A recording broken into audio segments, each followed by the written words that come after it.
Welcome back to another video. In this video, we're going to talk about different ways to earn passive income on your crypto. We'll mainly focus on stable streams of income, so less risk, but we will take a little peek at some risky assets because they, of course, yield more interest. So let's take a look at my little PowerPoint. So there are different kinds of investing vehicles. To name a few, you have saving accounts where you just have different platforms. You just deposit your crypto and they promise you a certain percentage. You have liquidity pools. It's this almost the same as saving accounts, but here you have to deposit two types of different cryptos, and of course you can earn a higher APY or APR. And of course there's a little more risk because you have things like impermanent loss. Don't know what this, please look it up. You also have crypto staking, where you stake your coins. You just go, for example, to Binance. You can maybe stake a coin and you need to lock it up for a month or two or a week. And of course you get a higher APY. You can also lend your crypto to other people. You can do it via a broker, so another website, or you can borrow it. And you do need to put up collateral. Let's say if you put maybe on the website $100 of one crypto, you can maybe borrow a maximum of $80 worth of another crypto. And that way they keep the protocol safe because you always need to put up more collateral than you are borrowing. And another thing is you can also create free trading bots. So if you think that on the crypto will be trading a lot, so high volatility, meaning the price goes up and down, a lot of people are buying and selling it, etc. It's very, very hyped. Then you can earn a lot of money just by buying low and buying low and selling high. So that is one way, by creating your own investing vehicle. But this does require more work compared to the other ones. This one is just doing your homework, but this one you need to keep track of it. Okay, so next, let's assume you just want to deposit money. There are now two types of exchanges. You have the centralized exchanges and you have the decentralized exchanges. The most important difference between them is that the centralized exchange is, let's say, controlled by one organization, and they can, for example, block your account or stop your transaction or reverse transaction in some cases.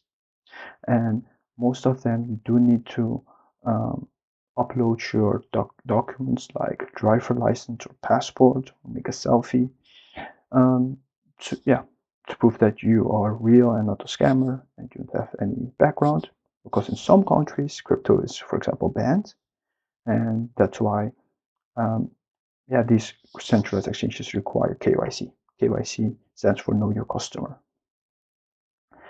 A few examples of centralized exchanges. The biggest one is Binance. So this one does require KYC.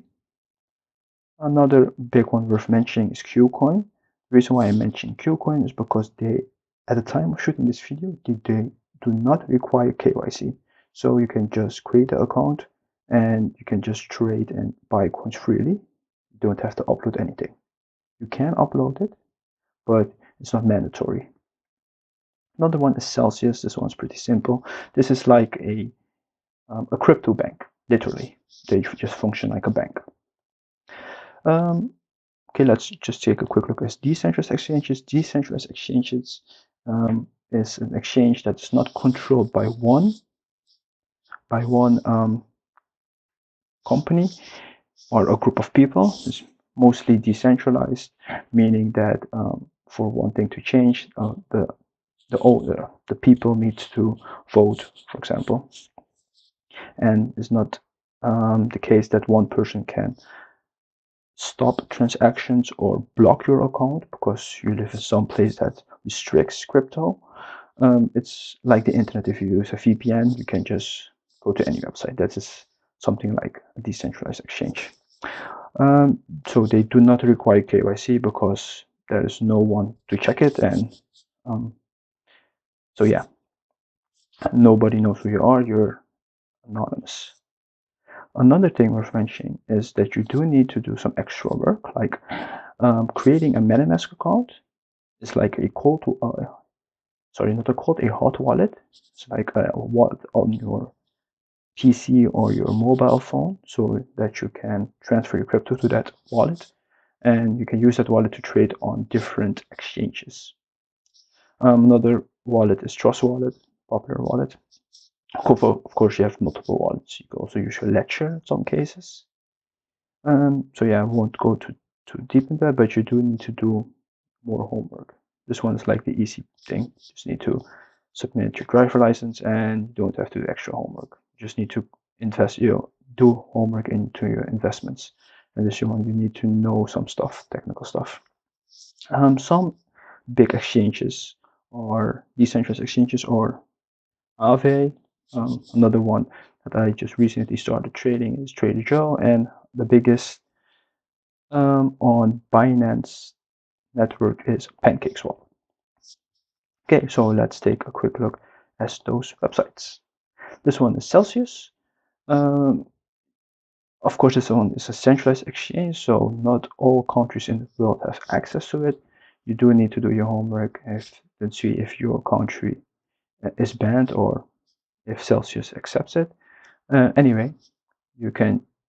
The easy part of Celsius is you just need to deposit their crypto or the cryptos that they accept, and you can accept to earn a yield. Like, for example, if you deposit Bitcoin, you can expect a 6.2% APY on your first 0.25 BTC. And if you deposit more than 0.25, then on the remaining, you will earn 3.05%. As you can see here. They have the calculator here so you can check things, but yeah, it's pretty simple. You just need to create an account. The process is pretty quickly. I personally also have an account here, and yeah, pretty straightforward. And they also have customer service if there are any problems.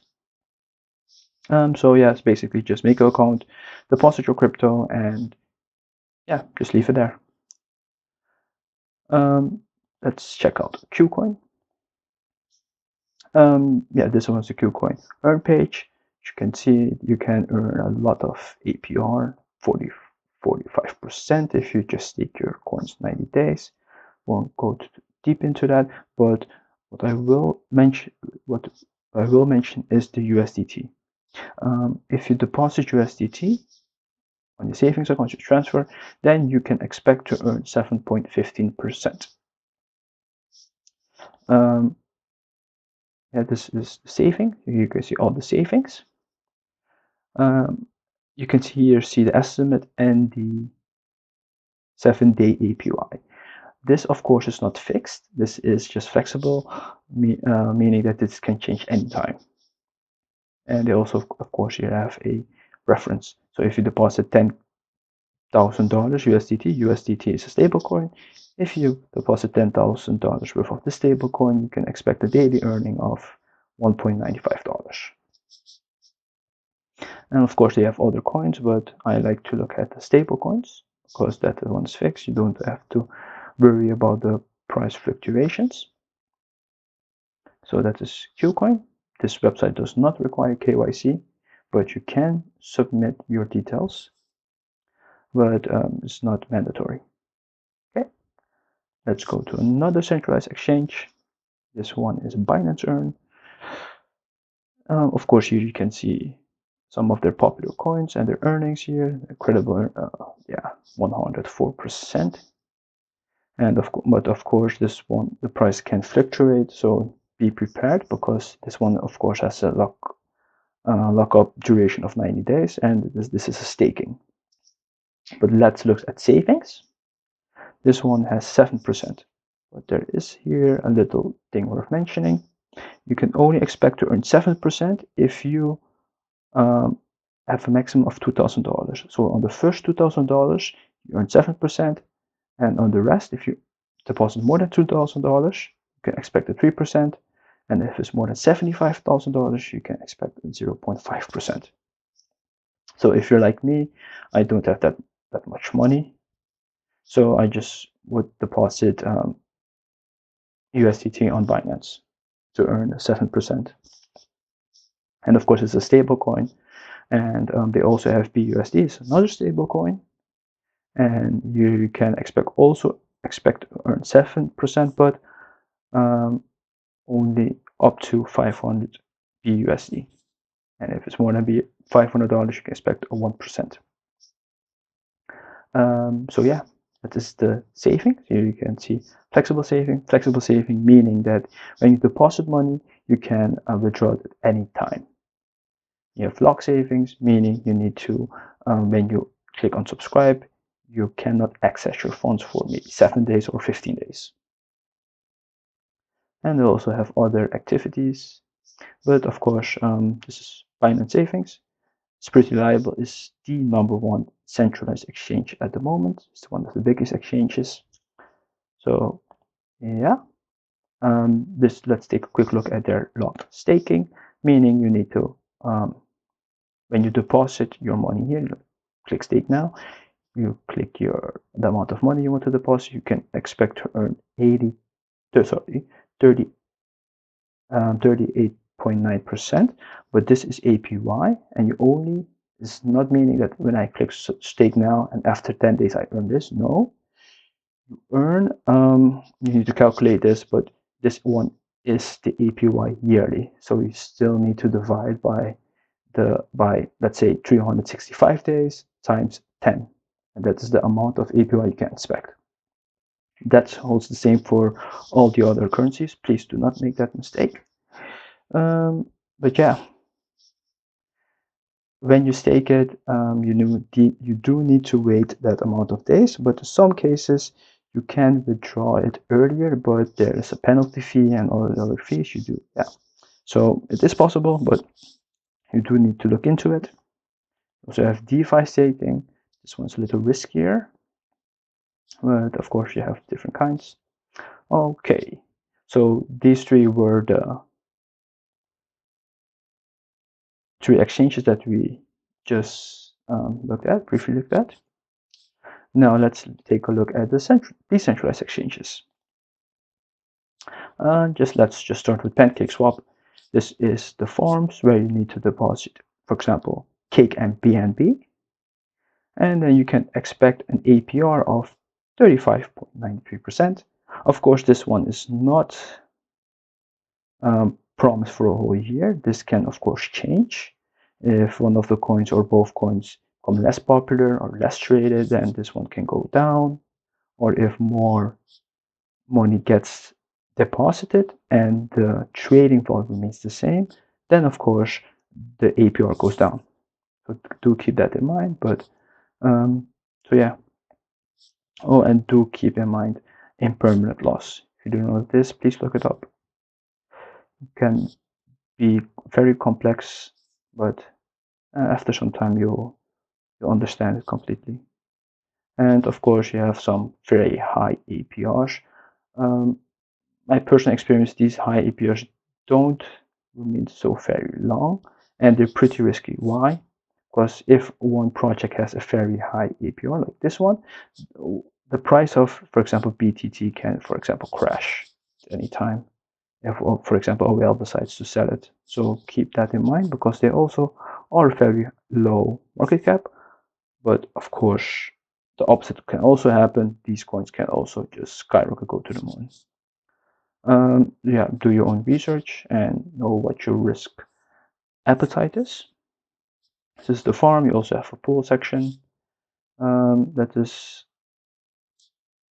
yeah, a little similar before, but here you need to stake one coin, like cake, and then you can earn the other coin. So for example, I can stake cake and I can earn BTT, or I can stake cake and earn ACH, and you can here see the different APRs. There's a difference between APR and APY, so keep that in mind, because this one is in APY and this is in APR. A quick reminder about APY.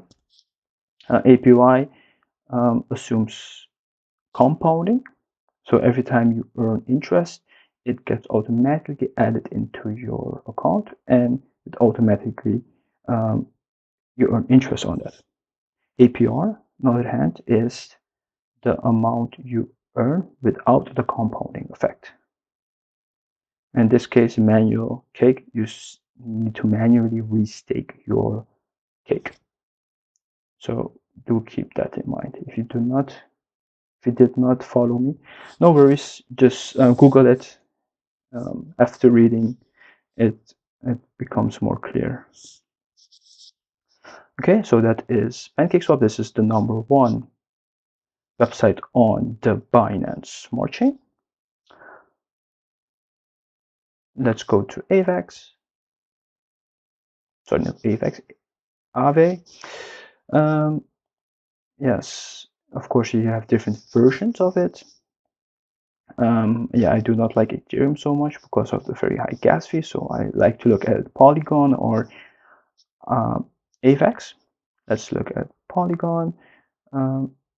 This is, here you can see the market size, for example, Matic, the total borrowed, and deposit APY. Deposit APY meaning if I deposit my money using my MetaMask account, then I can expect to earn 0.91%, and also a participation reward of 0.36% of the wrapped Matic token.